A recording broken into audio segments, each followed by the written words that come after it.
Hello folks, welcome to the beautiful Hallcroft fishery, not too far from Retford in Nottinghamshire. Now I've just latched in to one of the resident big, angry carp. As you can see, it's putting a nice bend in the pole, as they do here.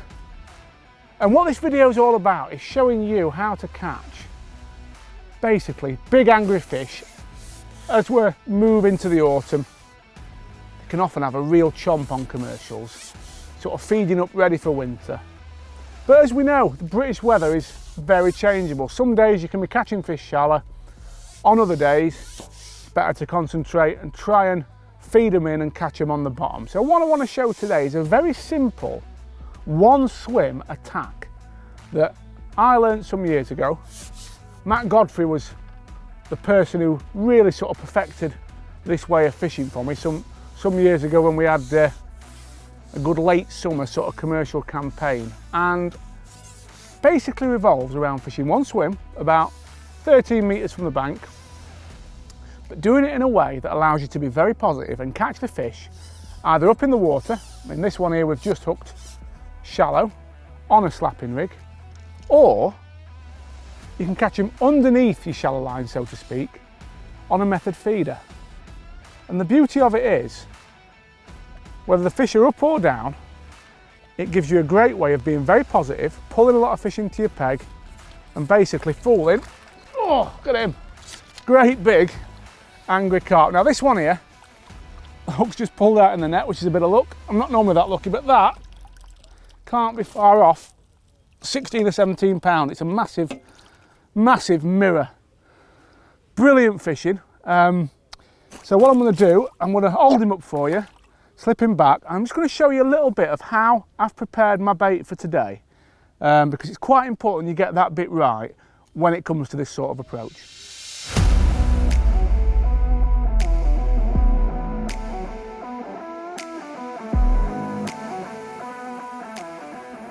Right, very quickly, I just want to run you through how I've prepared the pellets. Now, it might seem like I've got a whole array of stuff here, but the truth is, more than half of what I'm about to show you can be done once, and then once you've prepared your hard pellets, you can store them and use them probably all year. So every time you go fishing, you only have to do about half of this. The other half, you'll literally be taking some pre-prepared hard pellets out of a tub and fishing with them. I'll do the hard pellets first. Now, like most venues, Hallcroft supplies their own fishery pellets, which you have to use when you fish here. So I've just bought a bag of these 6mm coppins here, and I'm going to put them in a tub.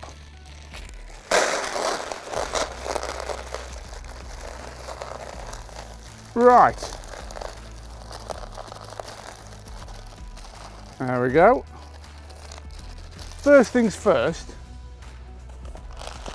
obviously pellets, nice standard brown colour. For most of my fishing, i.e. for most of my feeding, I like to feed pellets in their natural colour, brown, because I think fish are used to them. And I think if you were to feed all green pellets, for example, or all red pellets, fish would wonder what's going on. And also, it wouldn't give you the advantage of being able to fish with a target hook bait or a little target piler bait with a method feeder, as I'm going to come on to later. So the first thing I do is put some pellets in a tub that are going to be my main feed bait. I'm going to take a handful out because I'm going to dye some of these red for the hook. And I'll show you that in a second. But the first thing I do, I get our natural coloured sensate, give it a shake. Again, I'm going to add some to these pellets, but I'm not going to add that much. Around about 10mm.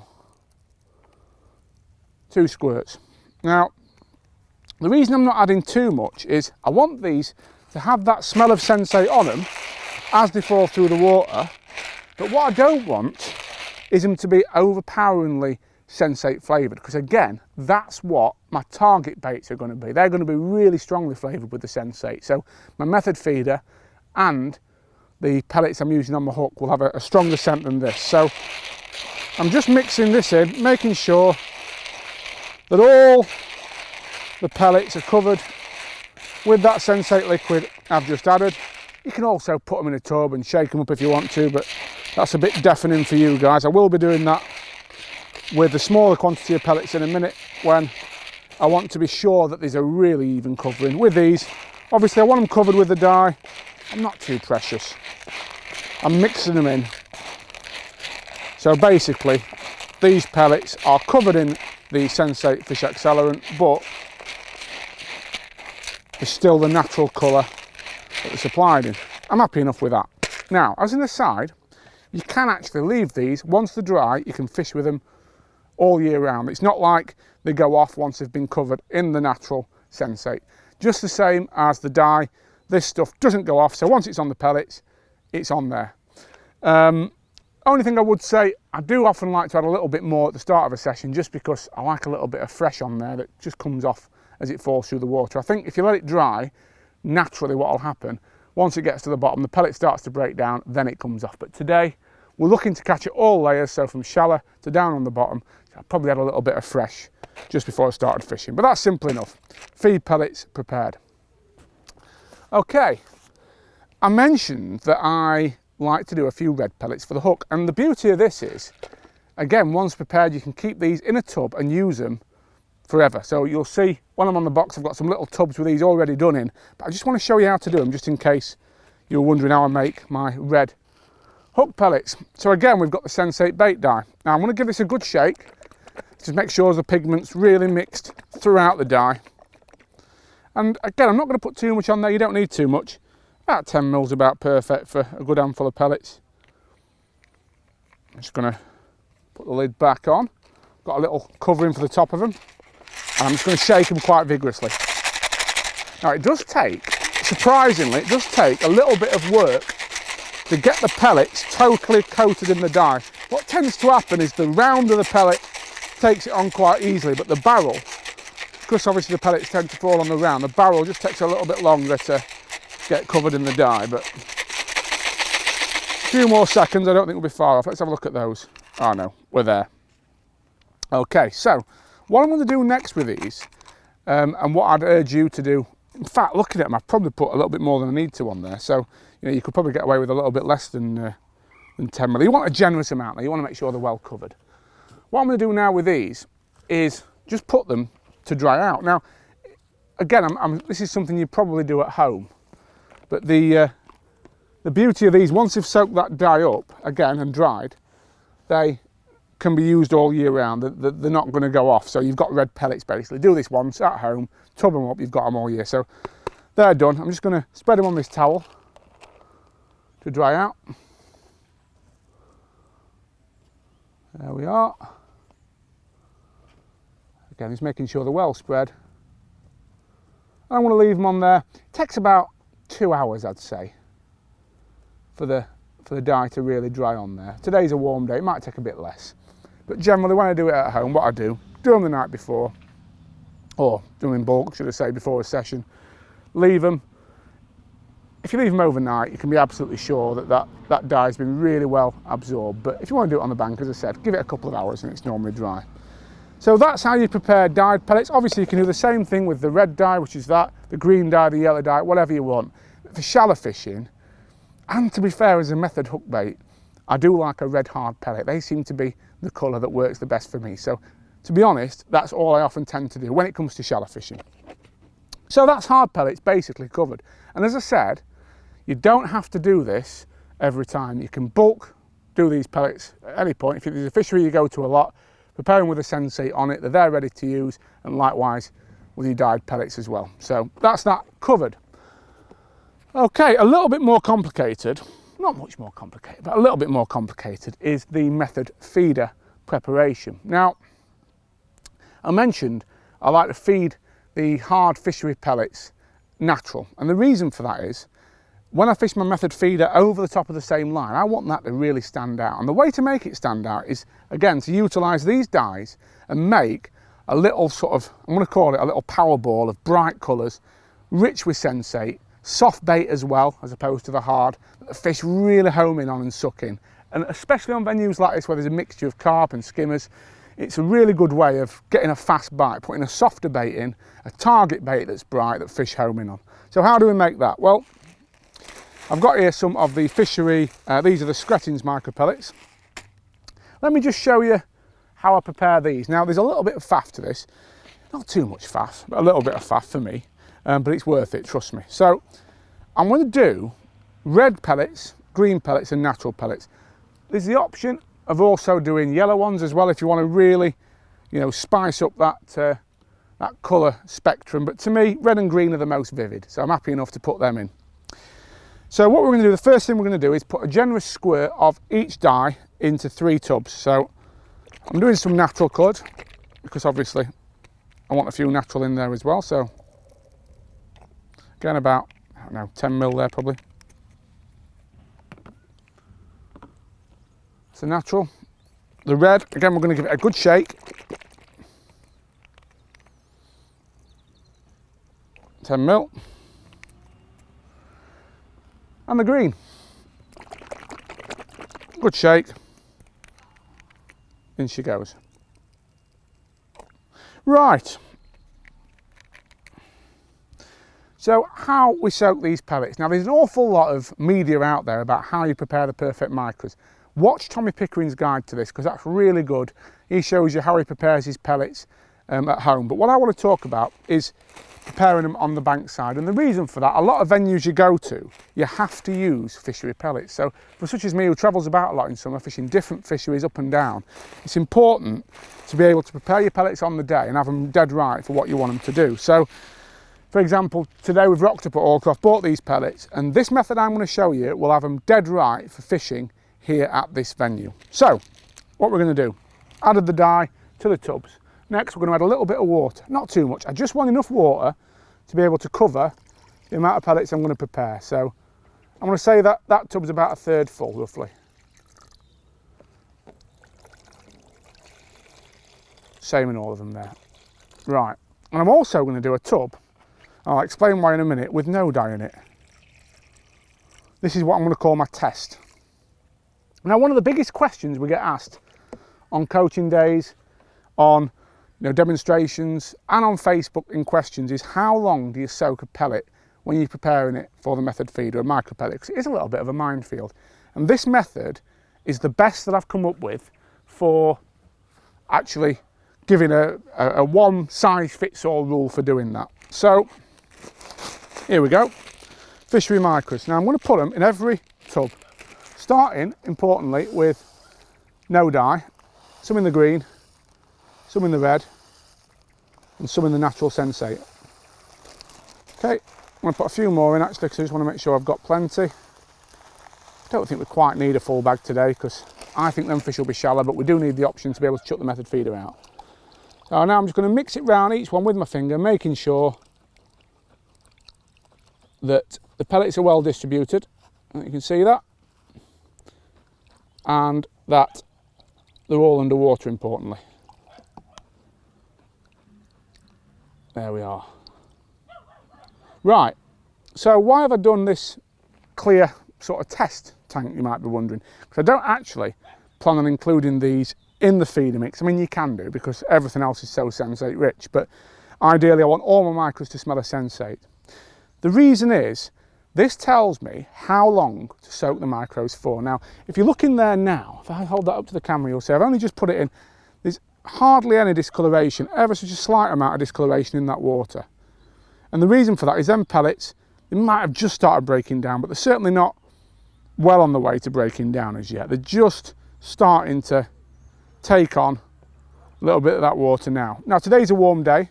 The water out the lake that I've used is quite warm. So these pellets will prepare quicker than they would if it was the middle of winter, because obviously everything's warm and things expand and take on water that bit quicker when it's warmer. So I don't know how long it's going to take for these pellets to fully absorb the water to the point where I'm ready to drain them off, but I don't think it'll be very long. I'm thinking today potentially it could be as little as 2 or 3 minutes. But what I'm looking for, and you'll start to see it, I imagine, in the next few seconds, is this water just to start discolouring.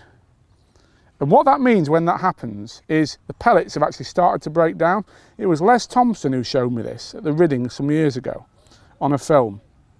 And I've used it ever since. It's my sort of one-stop guide to how to prepare micros, because again, I can say to you, soak them for 2 minutes or 5 minutes or 10 minutes, but we all know batches of pellets change so regularly. There isn't really a hard or fast rule. It's, I could tell you to do it for 5 minutes and you could totally ruin some batches of pellets. Now these aren't quite there yet. I'm thinking they'll need probably another another minute or two. So I'm just going to leave them there. While they're soaking, I just want to tell you about these. These are the Fuca squeeze ready method pellets. Now these take all of that work out for you. These are ready to go straight out the bag. If I was allowed to use these today, I'd be using them. Quite literally, it doesn't get any easier. Open up the packet and fish with them. They've got the sensate already in them. Now, some people like to add more sensate to them. I'll be honest, I probably don't. I think they're strong enough for me. Straight out the packet, ready to go. We do them in a smaller packet as well. So they're 200 gram, they're 500 gram. So if you want just a few, they're $1.99, they're $3.99. So that's that covered. But obviously today, fishery pellets only, and that's the same with a lot of places. Just keeping an eye on them pellets, give them a little stir. Nearly there, not quite. Another thing we do, and again it saved me an awful lot of faff and you an awful lot of time in terms of listening to me waffle on, is method ready ground bait. Now this method mix in here is ground bait all ready to go straight round a feeder, and it saves me having to go through another 20-minute demonstration of how I mix the perfect method feeder ground bait, because this stuff is just ready to go straight from the packet. Stick it in a bowl, put it around your feeder, chuck it out, and we'll be catching some fish on this later. But we're not going to need to do any preparation. All we'll be doing when we're on the box is opening this up if we need it and fishing with it. And I say if we need it, and that's one thing I love about this. Most of the time in summer, to me, pellets are the #1 feed to put round a method feeder. On the occasional day, the rare day where ground bait's needed, you can just open up one of these bags and fish with it. What I used to do was waste so much ground bait, because I have to mix it up every time, just in case. Now there's no need to do that. I've got these packs with me. I can open them up and fish with them if I need to. If not, I just go back in the bag, I take them home, and they're there next time I go fishing. So we're going to have a look at this again now. I don't think you can see that, but that water is now starting to cloud. It's a lot cloudier than it was when I started. Now that tells me that these will be very nearly ready to be taken out. And I've just squished some between my fingers and I can feel, you can see that, the edges of these pellets are starting to break down ever so slightly. And that means these are ready to take out the water and dry off. Now, today I'm not going to fish with these. I just wanted to use these as a sample. I'm going to fish with these with the sensate on them, because I'm going to create that lovely dyed effect that I mentioned. I'm going to put them down there. You'll notice I'm not rushing to drain these off. With the dye in the water, because sensate is slightly thicker than water, it does take slightly longer to soak in. So I tend to find 20 or 30 seconds later than the normal water, the test as I'm going to call it, these will be absolutely perfect. I'm going to put the pellets on here to dry. Let me just lean this up so you can see them. And I'm going to use this to drain them off, and then stand them on there, all in little piles, and forget about them for 20 minutes. So we will drain the natural ones off first.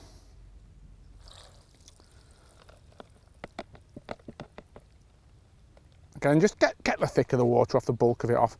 And then I'm just looking to put them on this riddle and just leave them in a nice pile. I'm going to want them all to go on a different corner of here. That's the natural ones. Red ones next.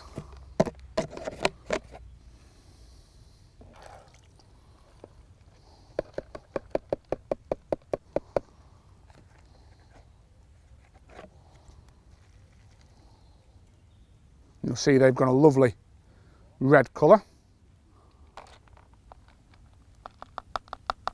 It doesn't have to be an exact science, because we're going to mix them all together eventually, but doing them this way helps each pellet keep its own integrity, its own colour. Save that water, because that might come in handy for something a bit later. And finally the green.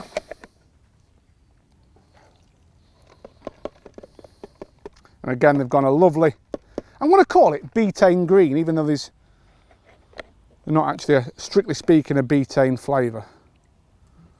A lovely rich green colour. There we are. So what we're going to do now is literally get the towel. Oh, we can't, it's got my hard pellets on it. To be fair though, they're getting there in terms of soaking it up, so I'm going to actually put them in something else just to finish the drying process. Not that. Let's put them in here. So I'm going to put these in this tub just to finish drying out. And then I'm going to cover those micro pellets up with this towel. Let's try and do this without dropping them all everywhere, which is my usual trick. Yeah, they're actually drying out really nicely. And once the bone dry to touch, obviously, you can be confident that they're going to stay. They're going to stay like that. They're not quite there, but they're not far off, and they're well covered. So again, as long as they're well spread out to dry, I'm not too precious. I don't mind the odd one touching, but there we are. They're well spread out, so we'll leave them there to dry. Get the towel. On a hot day, I just cover the surface of the pellets, just to basically stop the sun from forming a crust on the top. And that's bait prep done. In about 20 minutes, when we're on the box, we're going to come back to these. I'll show you the final stage, which is just mixing them all together. We've got our fishery feed pellets flavoured with sensate in the natural colour. We've got some red pellets for fishing on the hook or on the method feeder. And of course, we've got our method ready micros, all flavoured with sensate in 3 different colours, ready to fish. Right, just going to show you the very final stage of the pellet prep. So we're just going to take the towel off. As you can see, the pellets have now become what you describe as more traditional soaked micros, but more importantly, they're dyed in the colours that we want them. I'm feeling the pellets, and there's no moisture on the actual outside. It's just the pellets are sort of formed as you'd want. I'm putting them on my fingers. There's no water on my fingers when I tap them back in. That's important because that stops the colours from running. So I'm then going to tip them into this big tub all together.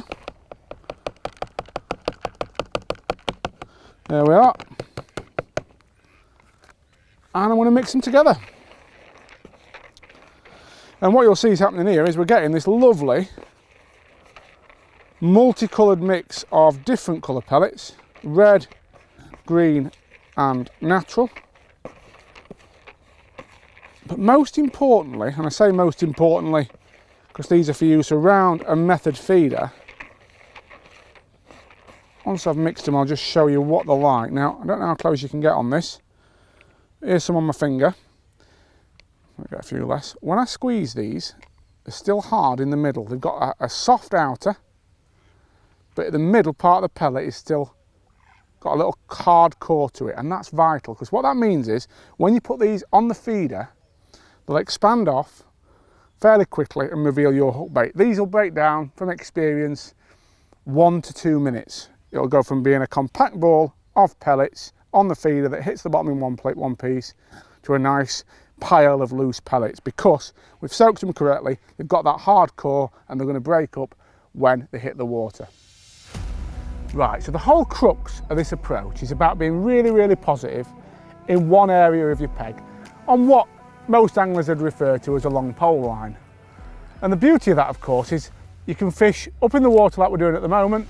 I'm actually on a slapping rig at the minute, or you can fish underneath it on a method feeder. So however the fish respond to that really aggressive feeding that you're doing with a catapult, you've got a good way of catching them. Now I'm actually feeding 6mm fishery pellets at the moment.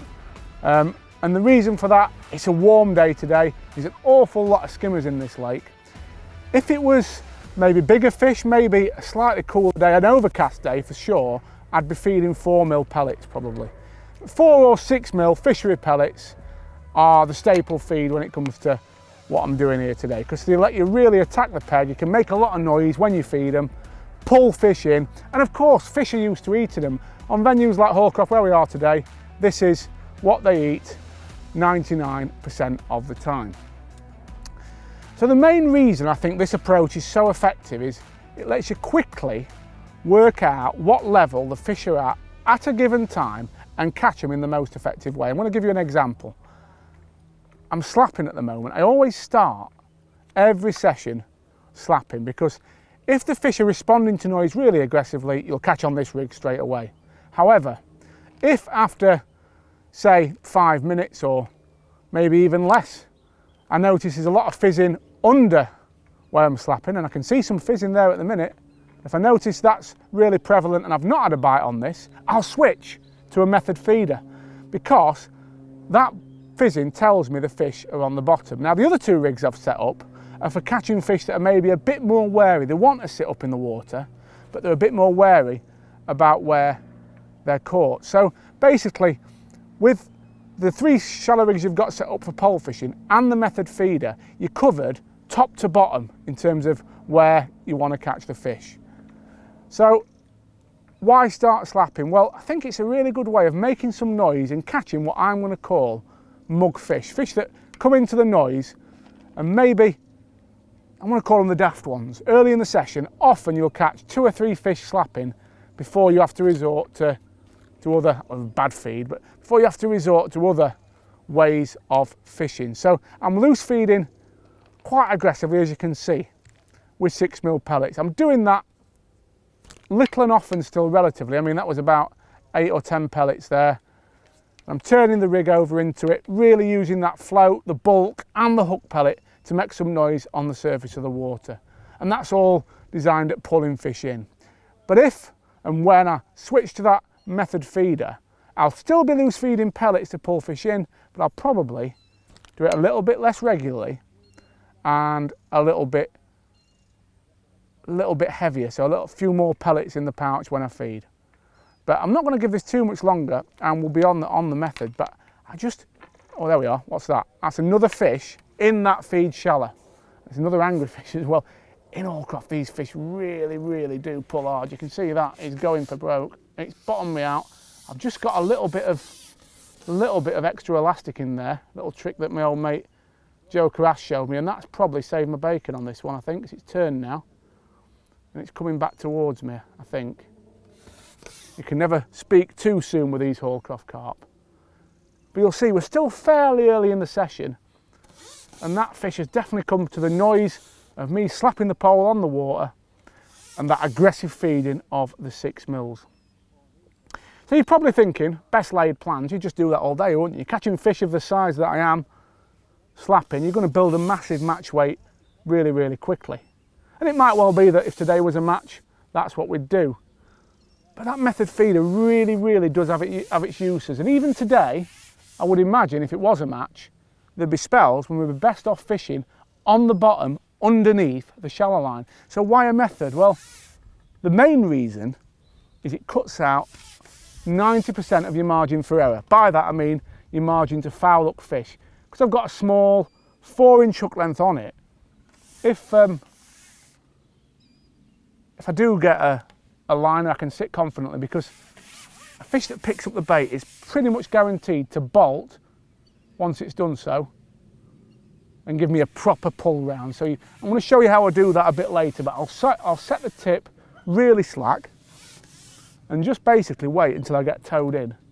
Now the alternative, of course, is you can fish a pole rig on the bottom, but the problem with that is you're often plagued with line bites, with foul hookers, and also when you're wanting to catch shallow, like we are over the top, you've effectively got a pole over the fish's head all the time. Whereas this, when I'm not on the shallow line, there's no silhouette there, so I can actually probably prime a line for catching up in the water a little bit better. You can see this carp is really angry, but with the size of that first one, I'm not rushing it. We're going to take our time and make sure we get him. He's actually kiting inside us a little bit now, so we'll come back. A couple of little things on playing the fish. Obviously I covered that, let me get this, oh, it's actually gone right in the edge now, sod's law. I covered I spoke briefly about the length of elastic I've got between the pole tip and the fish. And that's gone on here, this has gone right down the inside. I'm just checking it's not gone under a snag. You can see the fish is still on. No, we're all right, it's out. I'm worried then, it's another big fish that. I'm just using the puller kit now. I want a little bit of leeway. Always get some elastic out the puller as soon as you can once you're on your top kit, because I always think that way if the fish bolts off out into the lake again, you can just release that pressure. I've probably got a bit too much pressure on him now from what I want. Because I do fish with fairly small hooks shallow. It's just something I have an awful lot of confidence in. I'm going to talk through rigs properly once I've got this fish in. Let you have a good look at how I set them all up, because there's quite a few nice little tricks that hopefully you'll think are useful. It's going to go underneath all this gorse down to the left. I think he's coming out. So yeah, just keep the pole low. You'll notice when I played that fish, obviously I got pole behind me as soon as I could. As soon as it was hooked and I could get a bit of pole behind me, I did. And now I'm doing the same with the puller kit. It's just about insurance policies. So you're always trying to make sure that basically if that fish does run away from you again, you've either got some pole behind you if you're out in the lake, or if you're on the top kit, look, I've got this elastic that I could release if I needed to, because these are big carp. It's a bright day. Now, one thing I've definitely learned over the years when it comes to carp fishing, all fish for that matter, is they don't like the sun, so they'll probably fight even harder today than they would do if it was more overcast. But this is another big fish. I'm not rushing it though, you don't need to. You know, I've got strong gear on, and the first fish there, as I said, it was definitely over 14 pound. It could have been as big as 17 or 18 pound, and this one feels another really big carp. Let's have a look. We're going to get a look at him in a minute, I think. Oh yeah, it's a good fish. But there's no rushing him. Keep that pole tip low when they come towards you, and then the idea is when they're under the pole you can lift up. Let's have a look. I'm starting to doubt myself whether he's in the mouth. I think he's in the mouth. I think the size of these fish, often if they are foul hooked, you will just lose them. And generally, fishing 14 inches deep like we are on this rig, if they're not in the mouth, they're not coming in. Simple as that. Come on, up you come. There, it is actually in the wing, having said all that. But it's another big fish. It's probably close to 14 or 15 pound again, that one. There he is. Yeah, that is a big carp. Foul hooked under the peck. But I don't actually mind showing that, because I think it shows how strong the gear is and how I've been able to sort of play that fish with confidence. And a little bit of luck, you get him in. Obviously, rig that deep, you don't normally foul hook fish, but another good fish. So what I'll do now is I'll actually talk you through the rigs I've got set up for this one line, or one swim should I say, attack, and why I've chosen to use the tackle that I've chosen to use. Right, let me run you through the rigs and setups I've used to really maximise the amount we catch here at Allcroft today. I'm going to start with probably the most faffy rig in the armoury, and that is what many people would know as a mugging rig, and it's exactly that. It's for flicking at any fish that we see cruising past, or just flicking about 1.5 meters past that feed area where we're actually feeding those 6mm pellets. So it's a dead simple rig. It's a 0.6 gram MW cookie on 021 power line, straight through. I've got a bulk of just 3 number 9 stocks underneath the float. There's actually quite a lot of loading in these, in the actual stem itself. So that does help you really flick that rig out when you come to mugging. 021 mainline, as I've said, 019 hook length. Quite a small hook on this, so it's an 18 Guru SLWG hook with just one of the the Drennan micro bait bands on there, really small bait band for putting around the pellet. Elastic is the same on all rigs, Preston 15. It's the Jura elastic, the Jura slip elastic, it's like a hybrid elastic. Absolutely love it. Okay, scale down one in terms of faffiness. Now this one is probably the most effective rig I've ever used at Hallcroft, and it was a friend of mine, Steve Barracliff, who put me onto it, so thanks to Steve, got to give him a mention on this. Again, the 15 Jura slip, 021 power line down to 019 hook length, same hook and band as before, but this one has got a 0.3 gram Drennan crystal dibber on it. Now, shorter line, it's probably just under 1 metre a line there, and what we use this for is plopping. I'm going to call it plopping. It's almost swinging the rig past the pole tip, so it makes a nice plop just past the end of the pole where the shadow of the pole falls, and it's brilliant for fooling big wary carp. Venues like Hallcroft, I did really well at Makins in the UK Champs earlier this year, fishing with this rig. It imitates the sound of pellets plopping into the water, but lets you present that bait on a nice tight line past your feed area. Really, really good. Again, a little bulk of 4 number 9s, and that just works perfectly. And the final rig, pole-wise, that I want to show you is this one. Now, before I go on to the actual rig, you'll notice the elastic setup's a bit different on this. And I want to be totally honest with you, this is something I've been trialing the last few weeks. It's something that I picked up from young Joe Carras on his YouTube channel. Now, what it is, it's a length of elastic. This length here is surplus to what's required to set that elastic nicely in the pole. So if I were to pull this little bead here right down to the end, I'd actually have, because the rig's out that end, you can't see it. Let me show you. You can see that now. But I'd actually have elastic hanging out the end. So there's too much elastic in the top kit, basically, in a nutshell. But what this little bead allows me to do at this end here is tension that elastic. Let me just hold that the other way for you. Tension that elastic like that, so that I've actually got it set nice and pingy in the pole, perfect. But there's still this little bit of elastic here. Now this is security, because when I hook a big carp, what happens is the elastic pulls through this bead and gives me about another foot of elastic to play the fish on. So when those big angry carp bottom you out, it allows you to have that little bit of extra security. I've been trying it, I absolutely love it. Why is it not on all my rigs? I'll be honest.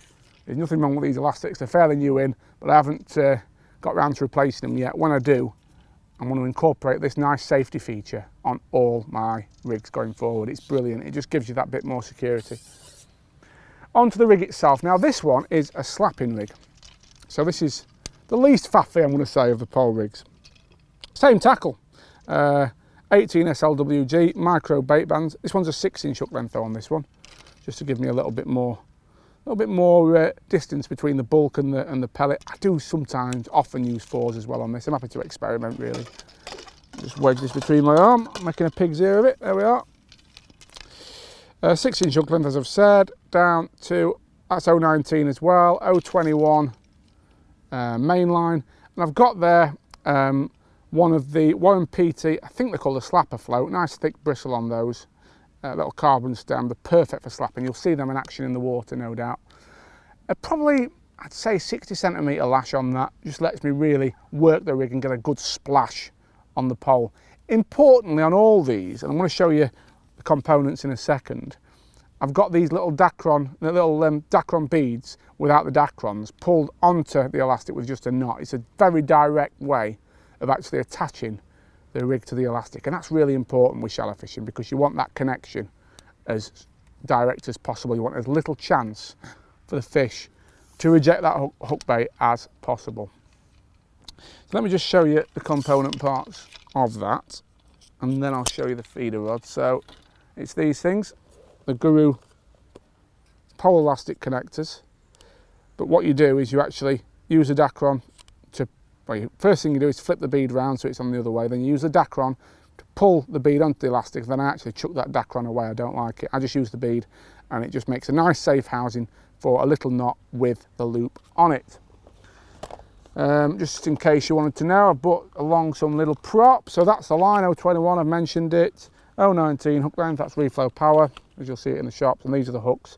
Guru SLWG eyed. Well, with the fishing being as good as it is, I'd probably stay on that slapping rig until it dried up and I stopped getting bites. But I just want to show you these other two rigs really, because on their day they can be, again, the most effective way of catching. So the first one that I've got here is the one I described in my rig section as the plopping rig. I'm just going to show you how I use it. I've just got a 6mm pellet on, one of the red ones actually that we dyed earlier. I'm just going to ship out to the full length of the pole and I'll show you how I use it. Now, before I get to the full length, what I'm actually going to do is feed, because I always like to plop, so to speak, into my feed, which is much easier when you're out there. But for the first go, I'm just going to feed a bit of bait. And all I'm going to do is go to the full length and actually flick the rig into the bait. Now you'll notice that long line means that I'm probably flicking that rig nearly a metre past the pole tip. And I've actually just adjusted it ever so slightly to what I described in the rig section, because I've just added 2 number 8 back shot about 10 inches above that float, which just helps me to keep a tight line. There was a bit of a crosswind which is gone at the minute, but it picked up and I just wanted to be able to keep it a little bit tighter. So I'm just flicking it past, as you can see, and it just helps keep that line as tight as possible. So when does this rig come into its own? It's basically on occasions when the fish, the big carp just passed the bait there, it's on occasions when the fish shy away from the shadow of your pole tip, or, as often happens, they don't like that noise of a slapping rig constantly hitting the water. There's definitely times when the actual noise of slapping puts carp out, well, terrible. Actually times when the sound of slapping puts carp off rather than attracts them. They back away from it. It's too much for them. The noise is too much. So what you get with this is a little plop, basically. So look, it goes in like that, and you can see it just goes ever so subtly plop. You've got it on a tightish line, depending on, obviously, the wind. But at the moment, let me show you again. It comes back under the pole, and you just flick it out. And that, I'm tight to them back shot now. There's a tiny bit of slack up to the actual float itself. But I'm just presenting that bait in the top layer of water, past the pole tip, and making a nice plopping sound as I'm doing it. Now, I'd never, with this rig, I'd never sit there for longer than about 10 seconds because I don't want to be presenting a static bait, really. It's all about the plop and the fall. You can see how nicely that went in, a nice subtle plop, holding onto the back shot. I must say, this rig isn't something that I dreamed up. It was actually Steve Barraclough who put me onto this before the UK champs here at Allcroft earlier this year, and I used it in the match, caught some big carp on it. Didn't do great, but I was in a tough area. I was still, I think, 4th in the 10 peg section or 8 peg section, whatever it is. But then on the next round of the UK champs at Makins, it proved absolutely awesome. I caught 170 pound on this rig. Tried slapping to start with on the slapping rig, couldn't get a bite. Changed to this, the plopping rig, and lo and behold, it was absolutely awesome. I had about 36 or 38 carp on it, so I owe Steve a beer when I see him. I haven't seen him since, but I owe him a beer. That wasn't very good plopping, that wasn't. There we are. It's all about, I'm not the most dexterous person, as you can probably tell, but it's all about just basically trying to flick it out on a nice tight line, past the pole tip, feed some bait. Ideally, I like my feed to be just near side of the float when I'm fishing past the end of the pole. I want the bait to roughly fall around the end of the pole, so you've got, you know, a spread of probably a metre square, a bit more around that area. And by flicking past, you're actually fishing just past your bait. That's the ideal. No bites on that at the minute. I'm not going to dwell on it because, as I said, I think the slapping rig would be better with how these carp are feeding, and fishing the right rig is absolutely vital. That's why we go to the trouble of setting all three up, because when the fish are responding positively as they are, that's often how you want to catch them. So I'm going to come back and I'm going to pick up the mugging rig and do a similar thing, hopefully demonstrate to you how that works. But the other great thing about this long line rig, I can actually see a mug fish just to the left. He's probably just past pole range, so I'm not going to do it. But you can, with this rig, actually have a little mug at fish that are swimming about as well, because you have got a little bit of a long line between pole tip and float. Obviously not as long as we have on the mugging rig proper, which I'm going to show you in a minute, but you've always got that capacity with this rig. So as I said, it's just keeping it going in nice and regular, making that lovely plopping sound as it hits the water. Oh, there's a bite, and there we are. That just proves the effectiveness. Would we have got a bite quicker on a slapping rig? I think we probably would. Some pole behind me as quick as I can while ever the fish is milling about, which just gives me some options if it bottoms me out, but at the minute it's behaving. I'll get it coming towards us. This might be a skimmer actually. It doesn't feel like it's not fighting terribly hard. Just goes to show how nice and forgiving that elastic is. It could actually be. It is, it's a smaller carp. Not many fish this small in here, folks.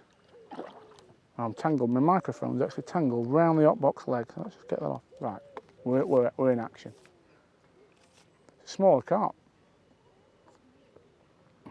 Again, try not to lift up until it's like here underneath the pole tip. That's where you can net them the most easy.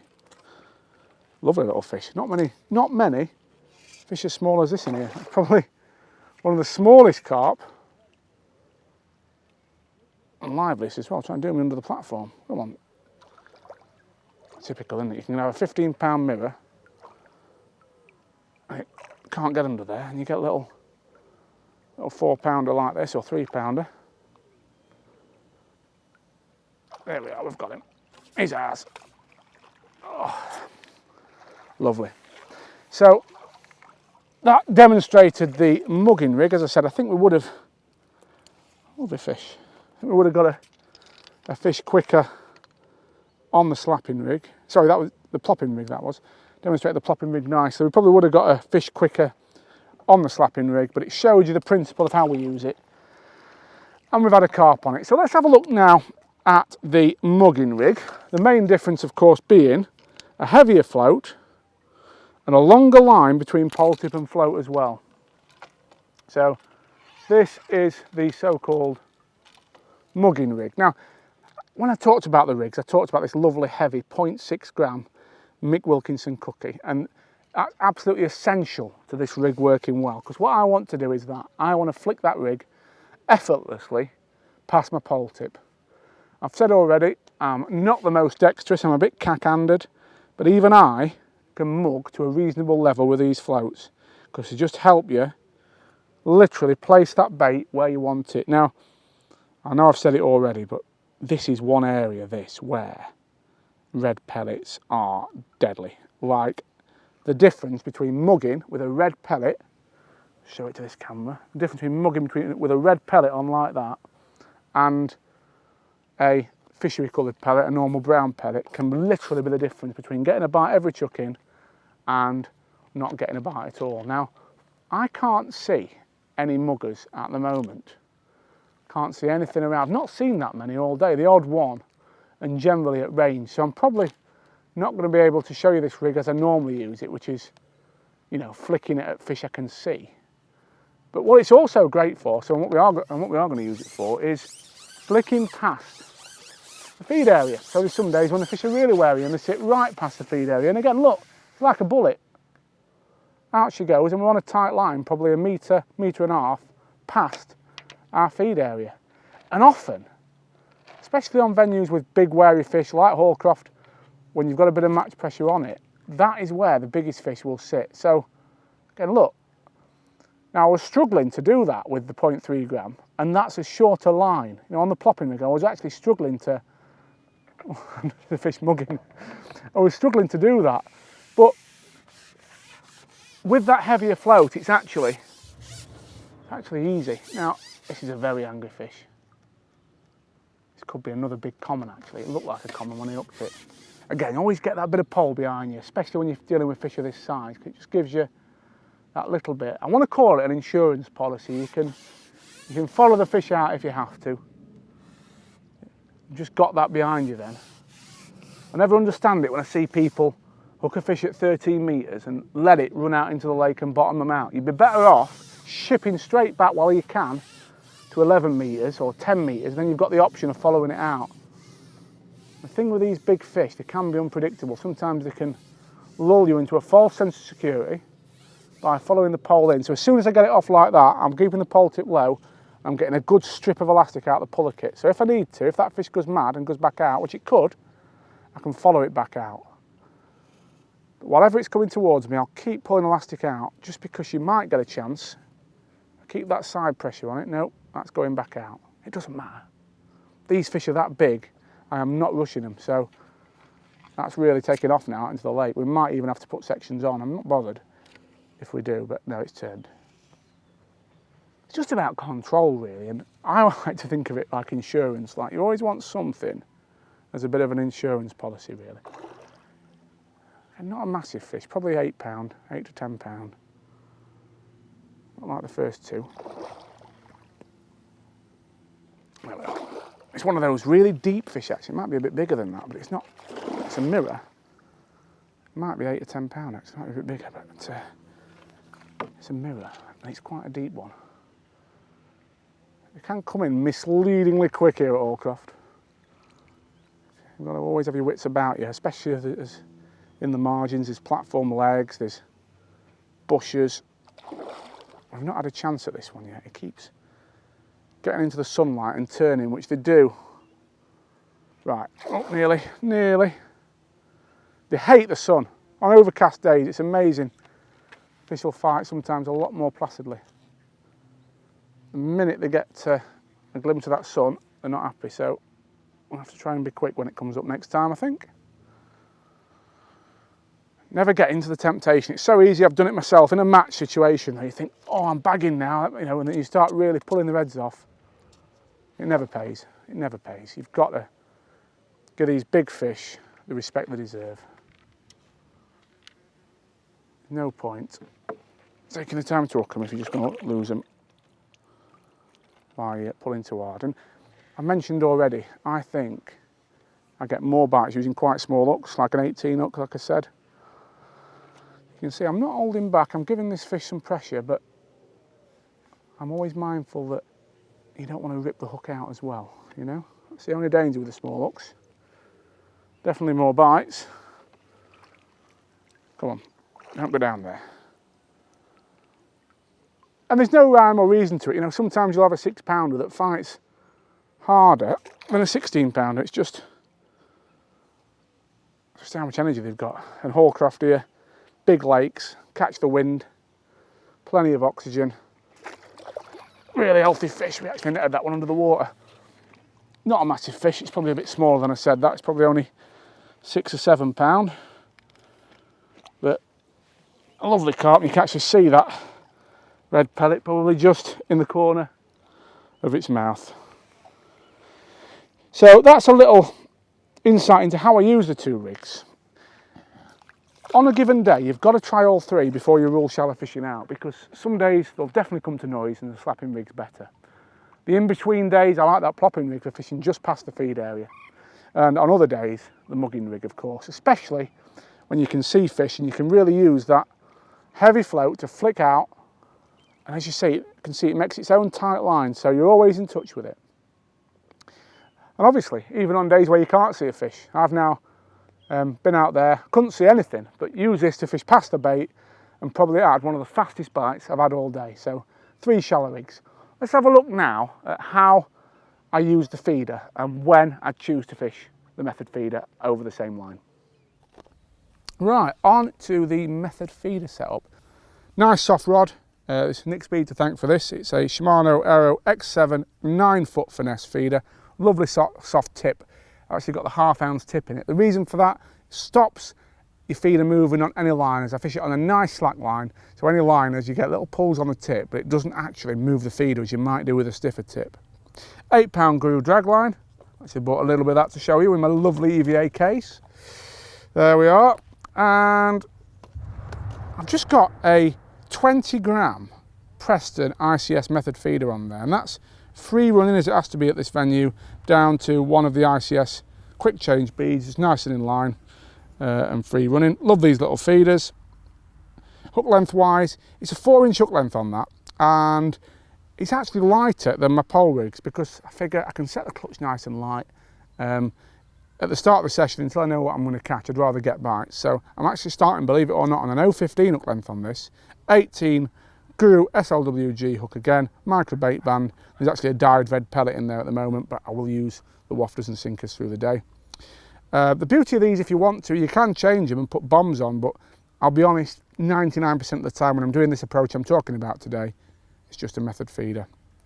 So that is all my rigs covered. Let's see if we can catch a few more fish.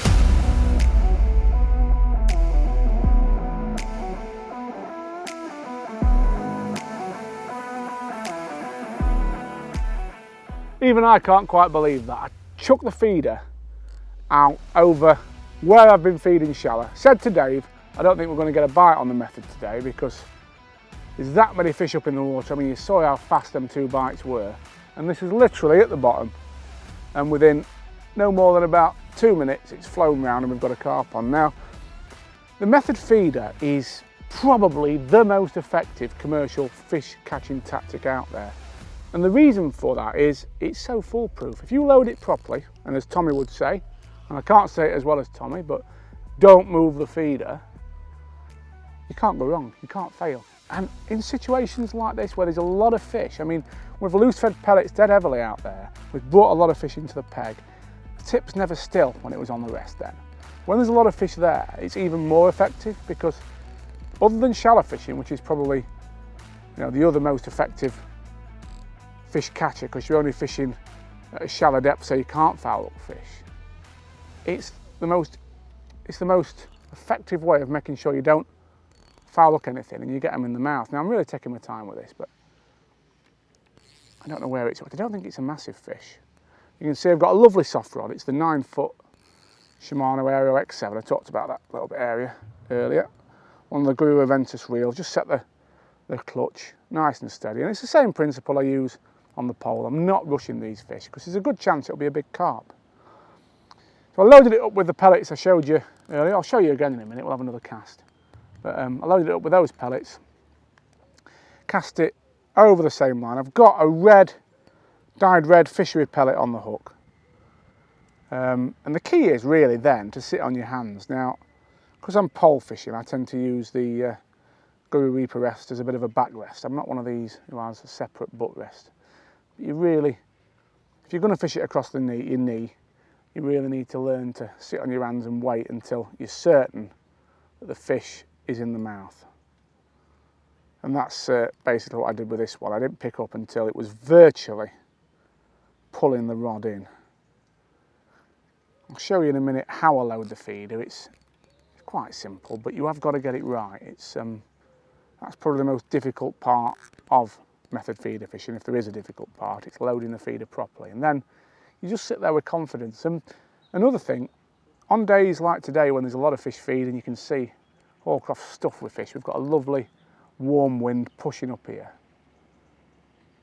You can feed aggressively, bring fish in, and know that the method and shallow are the two most effective ways of catching them. So it's that confidence and patience. I've got good robust reel line on here. It's £8, as I said, Guru drag line, so I'm not too worried about any fish snapping me. No, I probably shouldn't have said that now. As I said, I do favour those lighter hook lengths though, and the reason for that, I just think you get more bites. So this is 0.15 power line on this, and I'm pulling. You know, I'm not. You can see there's good bend in that rod there. I'm not holding back. I'm not pulling its head off because I wouldn't do that if I got 0.20, 0.22 on. You don't want to rip the hook out, but you can play fish confidently, which is all it's about. Especially with a nice soft rod and your clutch set properly to avoid those drags and lunges and savage bites and things. I've got 0.17 set up as well, so if I need it, I can step up. But I've definitely found, since I've been adding the Sensei attractant, or accelerant as they like me to call it, to my micro pellets, that I get bites faster than I used to. Whether it's in my head, I don't know, but Tommy said he thought he'd found the same here.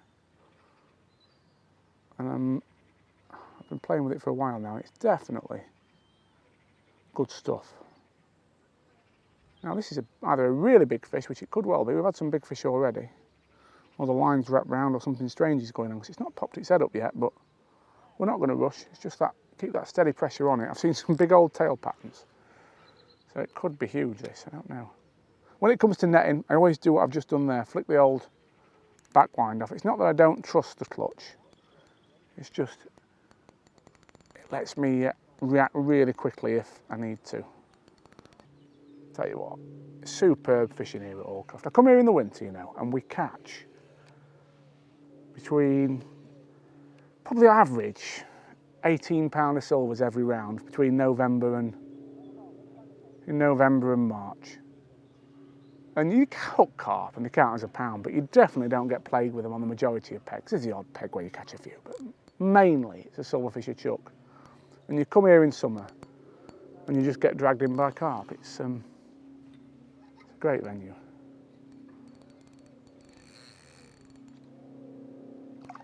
There we are, he's coming now, look.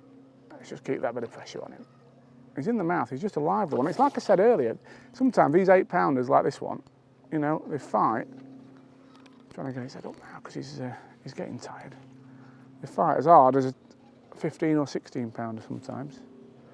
And big uns, especially on these soft rods, sometimes big uns just wobble in and you can just mug them under the surface. But this one is a bit more lively, the old boy, a bit more spirited. It's a lovely rod, this. I owe Nick a beer for this rod, it's absolutely lovely. Here he comes. Right. Oh, you gonna have one more go? I think he is.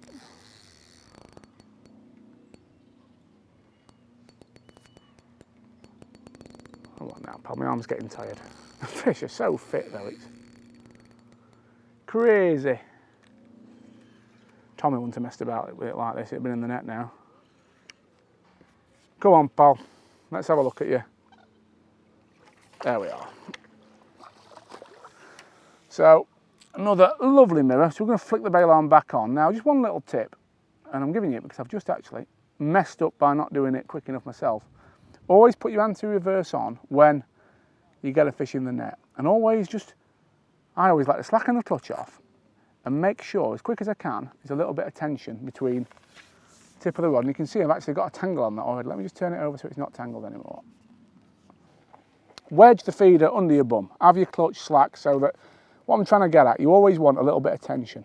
When you're getting your groove with your feeder fishing, you want that bit of tension between the tip of your rod and your feeder, and it'll stop you getting tangles. You'll notice I got a tangle there, and the reason was it went slack. So, get the fish up, and again, it's probably 8, it could even be 9 or 10 pound that, hooked on the outside, sorry, just on the inside there of the lip.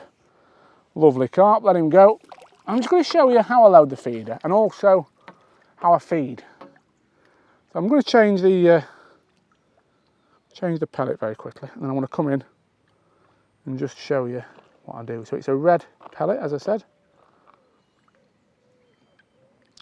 Let me just turn around and I'll show you all close up how I do this. Okay. So we can see red pellet there on the hook. I've kept them micros covered with a towel to stop them drying out. Put a few in the bottom of the mould to start with, just a sprinkling. You can see that, not too many at all, just a sprinkling of micros in the bottom of the mould. Then in goes the pellet. The hook, importantly, should be facing upwards. The point of the hook facing towards where you're going to put the feeder. And then, I can't really show you this because I've got to keep it level, but I can show you it when it's full. And then I fill the top of the feeder of the mould up like that. So you want it almost to the top. And then a few more so it's overflowing. Put the feeder in. Push down as hard as you can. Really firmly. Use the red button at the bottom of the mould to free it. Actually, all you do is, I know some people actually struggle with this, which surprised me, but you sometimes take things for granted. So actually, to do that, put the mould in the flat of your hand and squeeze the black bit like that. And that releases the feeder. You'll see that looks beautiful. You'd think it's good to go, but it's not. I still give it another really good squeeze before I cast it out. And then I actually do a little underarm cast with this. So I'm just going to take in that slack, put that clutch a bit tighter. The reason I do an underarm is we're fishing only 13 metres out, so we don't need to be obviously whacking it to the horizon. So all I'm going to do in a minute, when I stand up, it's just a movement like that, an underarm movement in line with a marker. And we're in or around, close to the feed area. So there we are, that's about, probably ever so slightly past where I fed. Let the feeder fall on a slack line, I tend to anyway. And then the bail arm goes on. There's no clip on this at all. And then, actually I'm just going to have this resting on my knee because I've just moved that pole loose then. I'm fine with that. I'm trained, I'm well trained to sit on my hands. Right, this is important, this next bit. Obviously, when we were fishing shallow, we were feeding very regularly with little bits of bait. What I want to do now though, now I'm on the method, is push the fish down to the bottom. So I'm going to get about, I don't know what's there, 20 pellets. Loose feed very heavily. I'm going to feed 3 times with a lot of bait. 1, 2,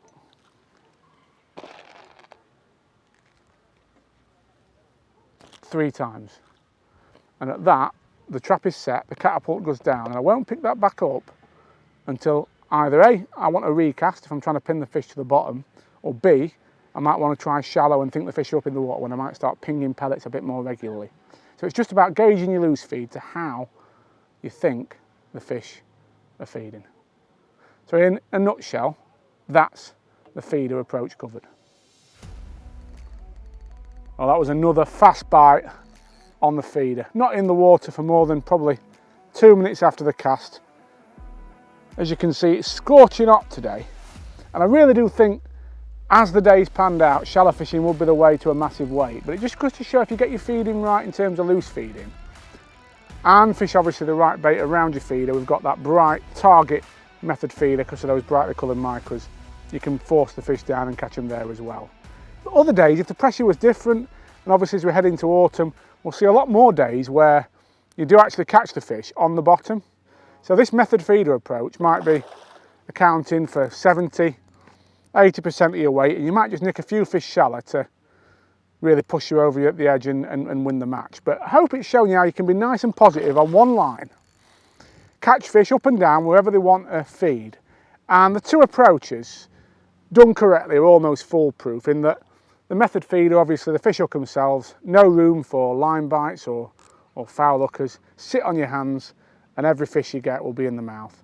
And the shallow fishing, of course, it's about working out how the fish want it on the day. Sometimes they'll come straight into that slapping rig. Other times you are going to have to plop the rig in a little bit more. And then of course there are days as well where they're super wary and mugging or fishing just past your feed area with a mugging rig is the way to go. So I'll try and get this one in the net, and then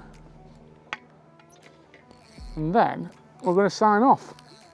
But it's been a brilliant session today. Literally a fish every chuck here at Allcroft.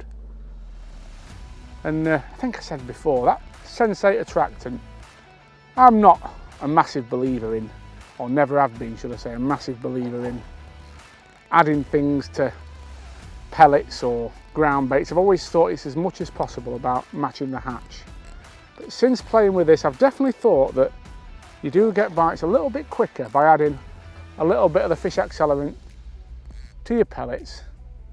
And as I said, the beauty of adding them to the hard pellets, of course, they'll keep once it's on there, so nothing's lost. You can do a batch up and they're there. And of course we know what difference colour makes, so all my fish today have been on these lovely red 6mm fishery pellets. I've had the Fuca wafters and the sinkers on the side tray as well. To be honest, I haven't found need to put them on because fishing's been that good on the red pellets. It's been a really enjoyable day. Let's get this fish in the net. I say we're not rushing, it's actually woke up now. It's another good sized carp, this one. Came straight towards me as well. Let's get some, give it some onions, as I say. There we are. Lovely. So, what a day, what a venue this Allcroft fishery is. And it's another beautiful fish to finish on. Just going to hold him up for you. Look at that. Thanks for watching, folks, and hopefully I'll see you on the bank very soon.